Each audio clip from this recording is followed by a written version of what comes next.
আমরা যেহেতু হঠাৎ করেই বাড়িতে যাই, তাই অন্য ট্রেনে কিন্তু রিজার্ভেশন আমরা পাই না। তাই এই জনশতাব্দী আর ধৌলিটা হলো বেস্ট আমাদের জন্য। আমরা ওই তৎকালে টিকিট কেটেছিলাম। আর আজকে আমরা বাড়িতে যাচ্ছি, বাড়িতে বলতে শ্বশুরবাড়িতেই যাচ্ছি। আর বাইরে বেরিয়ে দেখি এত কুয়াশা, মানে ঠান্ডা কিন্তু একটুও নেই, কিন্তু বাইরেটা একটুও দেখা যাচ্ছিল না। আর যেহেতু প্রায় 3 মাস পরে বাড়িতে যাচ্ছি, তাই বেশ আনন্দও কিন্তু হচ্ছিল, মনে হচ্ছিল কখন বাড়ি যাব।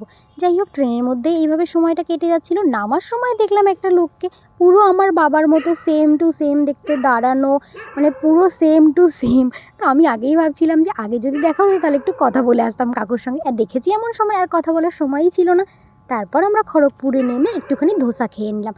যদিও ধোসাটা অতটা ভালো ছিল না, তবুও কি আর করবো, এত খিদে পেয়েছিল যে লুচি টুচি কিছুই পাইনি, তাই এটাই খেয়ে নিলাম। খড়গপুরে নেমেই দেখলাম ট্রেনটা অনেক লেট, এতক্ষণ তো ওয়েট করে থাকা যায় না। তাই খড়গপুরে থেকে আমরা অটোতে করে সোজা চলে এলাম মেদিনীপুরে। ওখান থেকে বাস ধরে নেমে পড়লাম চন্দ্রকোনা রোডে। ওখান থেকে টোটো করে সোজা চলে এলাম বাড়িতে। বা বাড়িতে